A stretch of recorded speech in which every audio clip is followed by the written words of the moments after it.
Hey everybody, this is the happy... You know what? No, you all know who I am, you know what I'm doing. I don't need to say it, especially after having to sit through today's movie.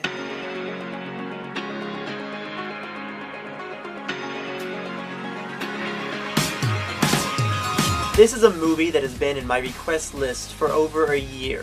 From nearly the first day I started making reviews, people have asked me to review One Direction, This Is Us.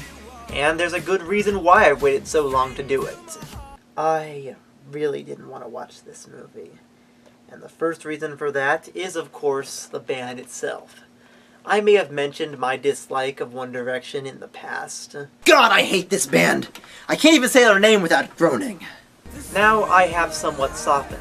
Unlike some of their colleagues, this boy band has never done anything to publicly embarrass themselves. They seem like nice enough guys who can sing and dance okay, and it's kind of commendable that they were able to keep going on as a four-piece group when one of their key members left earlier this year. But nevertheless, this doesn't change the fact that I still can't stand their music, with all the auto-tuned preteen girl pandering tripe and boring monotonous lyrics sung over loops of plagiarized songs by other, better music artists.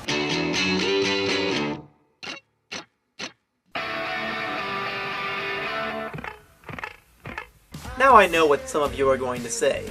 Aren't you going to be a little biased in your judgment? This movie isn't made for you. You aren't the target demographic. Oh yeah, because that excuse totally stopped me from reviewing both Equestria Girls and Monster Mash. Seriously, crap is crap no matter how old the toilet. Also, I firmly believe that an interesting and informative documentary can be made about something regardless of the subject matter. I mean, I've never been a fan of the band, yet I thought that The Last Waltz was a masterpiece of filmmaking. And with the right director on the project, even a movie about something as mundane as a font can be made interesting. Does One Direction, This Is Us achieve that? Well, one thing certainly seems enthusiastic for this movie, the TriStar logo. Just listen to that fanfare.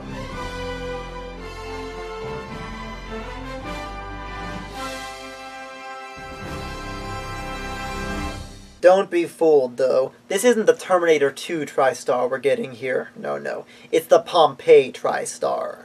Personally, I think anyone who distributes this movie is a psycho, but I didn't think the company would actually be called Psycho Entertainment. This next logo is definitely a lie. This movie is not at all modest about the fact that One Direction is better than you. When the movie finally starts, though, the editing is weird. Since I can't tell who's talking, I'm guessing I'm hearing the voice of God. You could say I had a heavy woman influence from a young age. Huh, that's nice.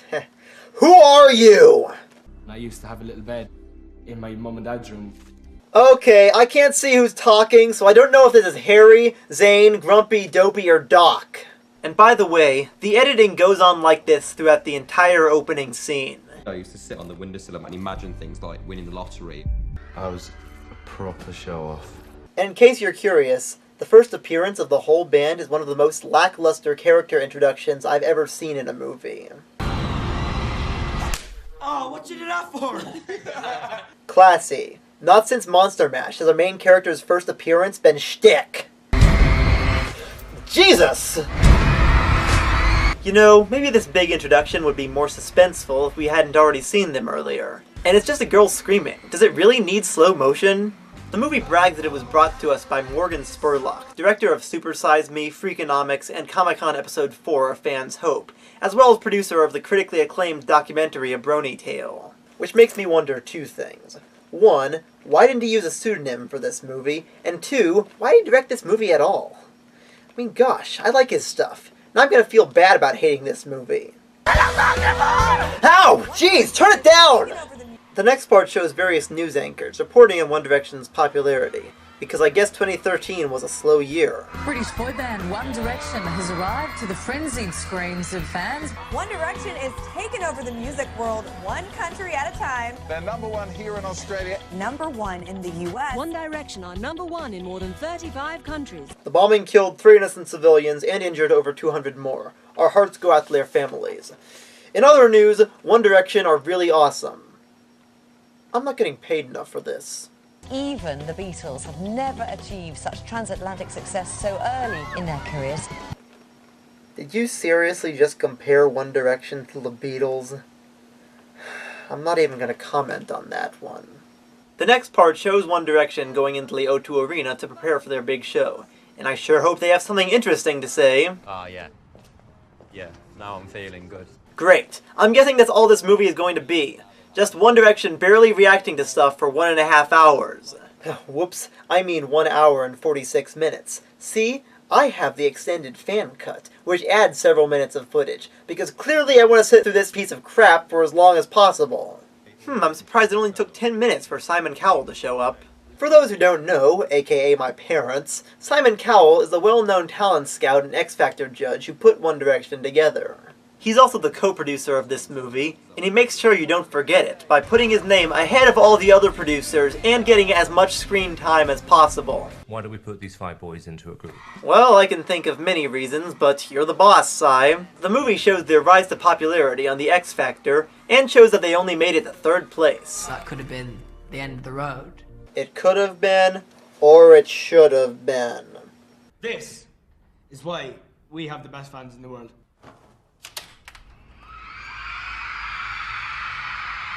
Yeah, well, soak it up while you can, because this fame is only gonna last 5 seconds of summer.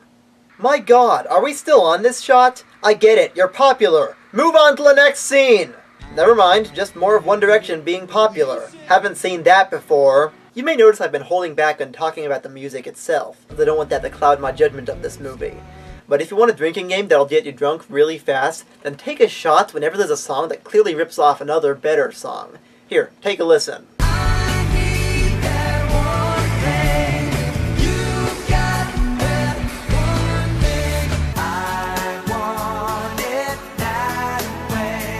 Now, of course, I shouldn't kid myself. Most of One Direction's act is ripping off the Backstreet Boys. This is followed by Simon asking the world's most pressing question of all time. Why do girls freak out about One Direction? These girls are crazy about One Direction, and I've got no idea why. It's because young people like stupid things. I did it, you did it, we all loved really dumb things when we were young. But if you want a more scientific answer... What happens in the brain is that a neurochemical called dopamine is released and provides feelings of joy and happiness. You know, Doctor, I was being sarcastic earlier. This really isn't that pressing of an issue. Can't you be doing something better with your time, like finding a cure for cancer? Strong pleasure. Ow! God! Okay, stop. We need to address something here. The audio mixing in this movie is horrible. Yeah, I know fans are actually this loud in real life, but you can turn down the volume for this movie and we'll still get that idea. Matter of fact, hold on. You see these? Earplugs. I have hypersensitive hearing, so I carry these with me at all times. This movie is the very first movie that has legitimately hurt me! It's akin to Beatlemania. Okay, this is the second Beatles comparison I've heard in this movie, and fans also frequently make that comparison, to the point of One Direction themselves even mimicking the iconic Abbey Road cover. But here's the thing, apart from the Beatles actually making good music, they also had recognizable personalities. Paul was the cute one, George was the quiet one, Ringo was the funny one, and John was the smart one. But so far in this movie, we know so little about One Direction and have seen so few of their real-life interactions that they're all just the cute one. So a small group of British girls became a huge group of British girls, who then turned Europe into huge fans. America then stepped in. Okay, now you're just explaining what social media is, and I have yet to know a thing about these guys, much less see them do something. Wait, never mind. They aren't done telling us how One Direction became famous yet. We combine that with the style of music they were making, which was rock influenced, so they had like a little edge to it. Rock influenced? Hate to break it to you, but this music is even less rock than Maroon 5 being covered by Kids Bop. There's a little hint of something dangerous. Yeah, maybe for the overparenting mothers who feel threatened by the raw sexual prowess of the Jonas Brothers. Oh, a quiet scene? I would say this movie hasn't earned a quiet scene, but so far the rest of it is so in-your-face loud that even I could use a break. The fans have spread the word about One Direction so much. Oh my god, are you seriously still on this? Do something else, Niall! or Harry, or Zane, whoever you are. You hear that? I don't even know your name. That's how uninformative this documentary has been so far. I can't tell these guys apart. We get another song segment now, and I'm starting to sense a pattern in this so-called documentary. Song, interview, song, interview, song, interview, song, interview, song, interview, stir, whip, whip, whip, stir, whip. Stir, whip, whip, whip, stir, wah! Madison Square Garden, the world's most famous arena. Yeah, thanks. I can read. But hey, at least we finally get to see what they sound like without auto-tune.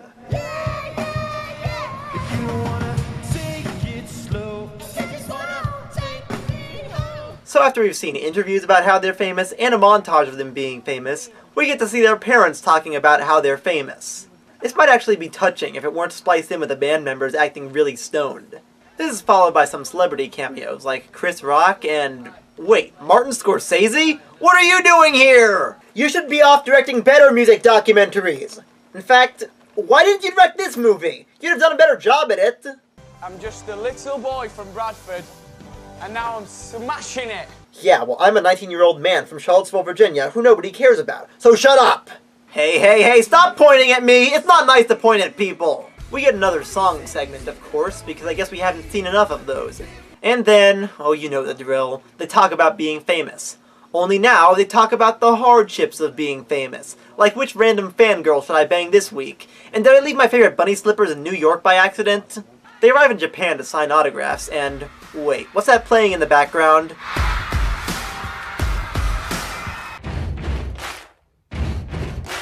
Okay, that doesn't technically count because it's just in the background, but please bear with me. There will be a lot more. So we get, oh, screw you if you don't know already. And it's all so boring. In addition to nothing happening so far in this thing, there's not even anything cool to look at. And did I mention that this was in 3D? People went to theaters and put on 3D glasses to be stunned by the epic visuals of 5 guys walking around and pointing at stuff for an hour and 46 minutes.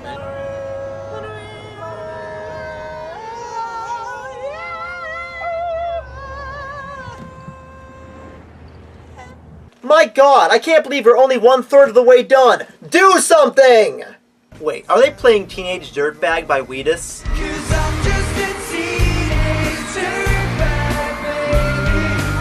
Wow, I can't wait for everybody on YouTube to call the original song a terrible cover of One Direction. After that cover, we meet their road family, including their tour manager, costume designer, choreographers, and security. But here's the thing. Why introduce new characters who will do nothing if our main characters are also doing nothing? It's just more people to keep track of who will, again, do nothing. Though it is nice to meet their backup band, 4 guys who I'm sure spend every night drinking their sorrows away because they worked their asses off all their lives to become successful rock stars only to be stuck as One Direction's backup band. Oh hey, they're in Paris. I'm sure they'll have something interesting to talk about here. We need to try one of them local delicacy things from every place. And here's the frog legs and snails stuff. Are you down? I'm not down for snails. I think we should try it in every place. Just try a delicacy from somewhere. I try frogs. Oh my god! Stop talking about doing things and just do them! I don't care if you eat frogs, snails, or chug gasoline. Just do something! Oh great, another friggin' song segment. And I must say, this song's lyrics are really detailed. No, you never loved the sound of your voice on tape. You never want to know how much you weigh. You still have to squeeze into your jeans. Yeah, have fun listing all the things girls hate about themselves. Good luck getting laid tonight! Don't let these little things slip out of my mouth. On a different subject, is it time for that drinking game again? It's you, they add up to. I'm in love with you. And all your little things, I'm forever yours. Faithfully. Great. The first of 2 times they rip off Faithfully, the second one being in Steal My Girl. And I legitimately have to wonder which ripoff is worse. Oh, we're watching them go fishing now?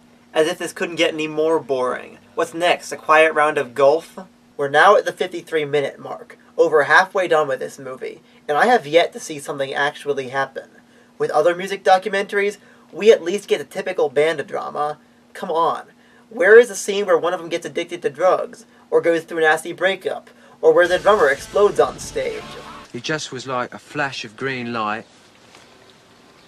and that was it. Nothing was left. It really says something when a parody movie is a more realistic documentary than the actual documentary. Christ, now I'm starting to reconsider the quality of all those other notoriously bad music documentaries. Yeah, say what you want about Rattle and Hum, but at least stuff happened in that movie. You know what? Say what you want about Some Kind of Monster, too, but at least we got to know the movie's subjects. Oh my god, even Truth or Dare looks like Stop Making Sense in comparison to this. When we first got together, there was always little clashes. Yeah. But there wasn't anything huge. Do you remember when we went to the coffee shop and Zayn didn't turn up? And there was actually a serious I conversation. remember that. Do you remember that? Yeah. There was a serious conversation about kicking Zayn out the band. Oh my god.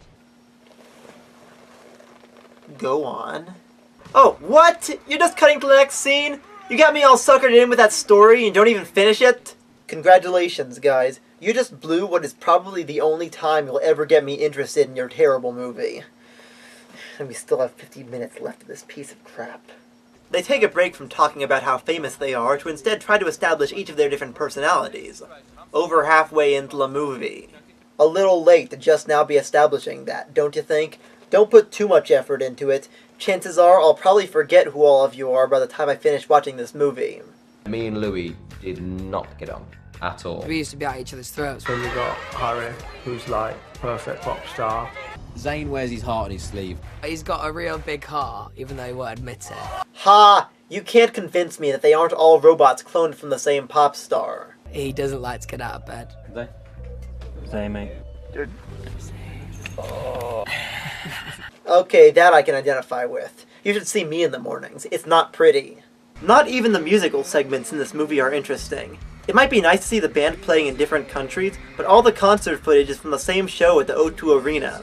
And I still can't believe that this movie actually has a director, and one like Morgan Spurlock at that, because it feels very amateurish, as if a fan took the band's touring vlogs and slapped it together with some interviews and concert footage to call it a documentary. And again, this movie was in 3D, and doesn't even give us anything cool to look at! Like, you know that Michael Jackson movie, Moonwalker? Sure, it's self-indulgent, repetitive, and can be boring at times, but it all looks very cool. If any movie should be in 3D, it's that one. I may have mentioned this before, but my parents raised me on the Grateful Dead, and I've seen the Grateful Dead movie. Now, I'll admit, not much happens in it, but you want something that should have been in 3D? Take a look at the opening animation. Now, that's something that would look kick-ass in 3D. Hell, if One Direction This Is Us had something like that, it would at least be a change. What do we get instead? More damn clips proving that they are again really famous, followed instantly by another friggin' song. And I'm pretty sure this one has a product placement in it. So baby, if you say you want me to drive to KFC. I love chicken. Well, this movie does make me think of Colonel Sanders, but rather the Colonel Sanders from Spaceballs, as that movie properly says what this movie needs to do. Do something! Do something! Do something! We do get to see them visit their old homes and families, and go to the places where they used to work, and this is a nice scene. We get a sense of some nostalgia for the times before they were famous. And just when you're starting to like it, BAM! It's over! Back to being pop stars!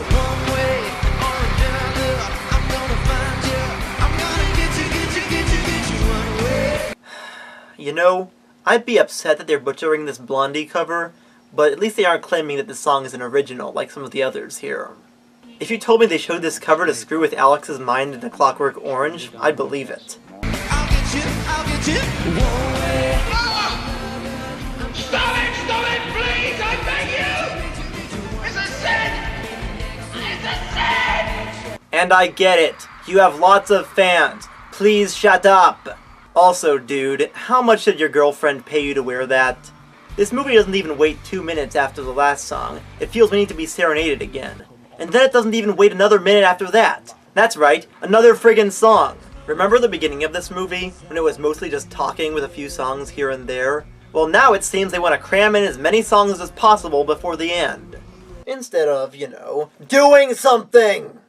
And why are you getting naked? I know most of your fans would want to see naked One Direction, but I don't. I like chicks! I find it hilarious that the first 3/4 of this movie have been talking about how awesome it is to be a famous pop star, but the final 1/4 tries to convince us that it's hard being a pop star. There's definitely times where you're not, like, completely enjoying it the whole time. But according to this movie, that's only about 25% of the time. I don't want to do anything else.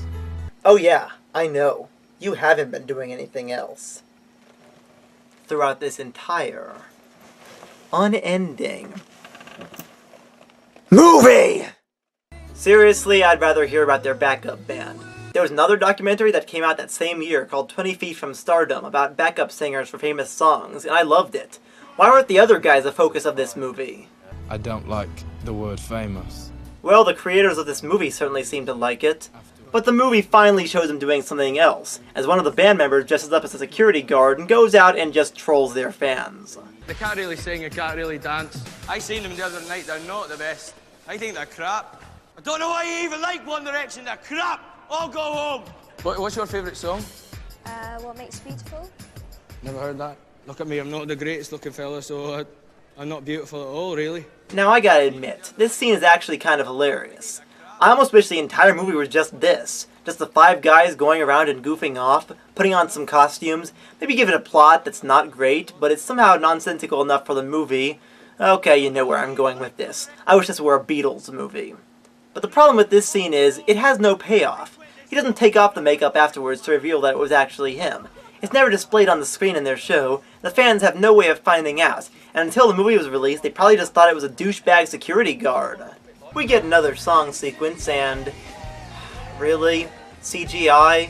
CGI in a documentary?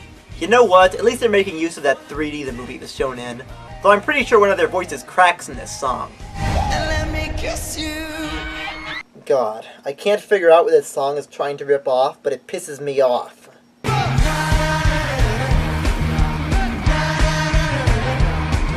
You know, there are ways of giving nonsense words like na na na some kind of meaning.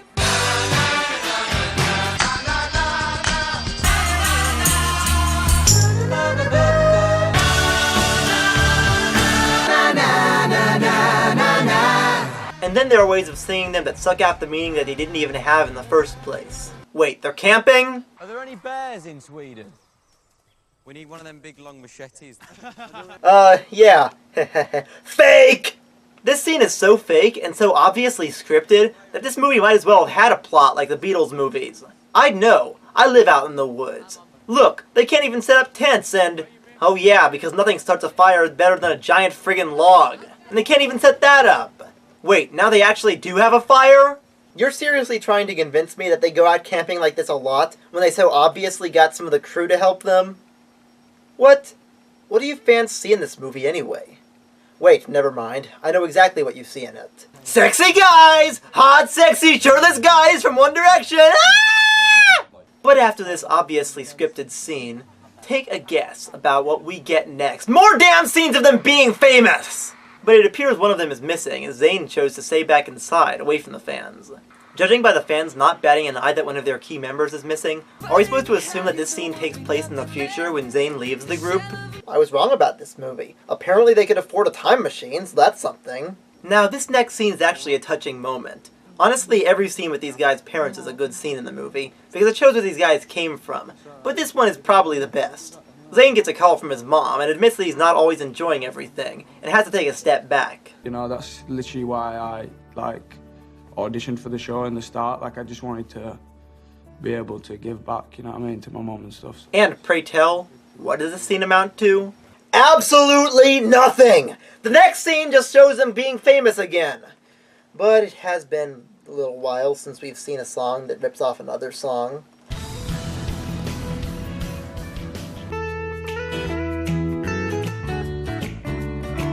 The ghost of Shannon Hoon is rolling in his grave. It's only fitting that they end the concert with What Makes You Beautiful, as at the time it was their most popular song, and by default their most annoying. Summer loving had me a blast. Summer loving happened so fast. Hey, at least they aren't saying na na na again. Grrr. That's That's what makes you beautiful.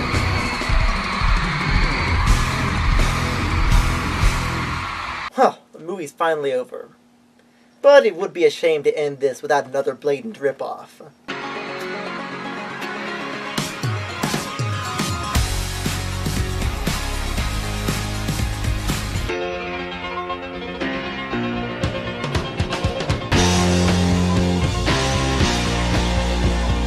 You know what? If I can't beat them, I'll join them.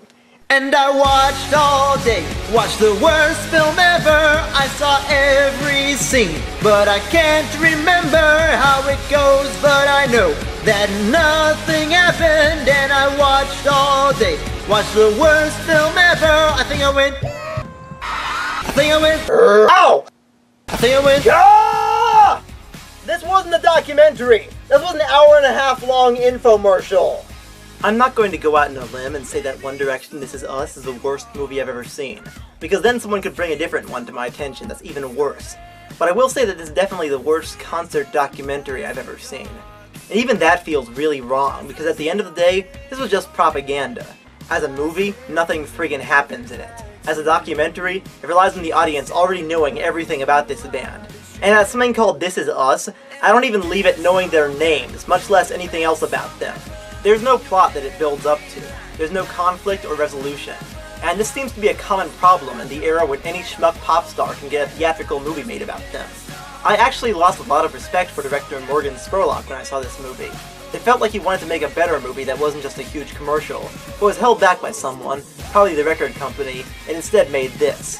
And even fans are seeing through this. On the IMDb message boards, One Direction fans are actually commenting about how unsatisfied they were with it. Well, considering how many of the band's own fans hated this, I don't think I have to worry about anyone coming and flaming me about it. Hold on a second. Hello? I am not one of your fans! Ah! Yikes! Wealthy men hired me to sing this song that they wrote for me. They're investing in this pricey music video, and they're paying to get it played on the radio. And they're gonna sell 1 million. Yes, it's gonna go platinum.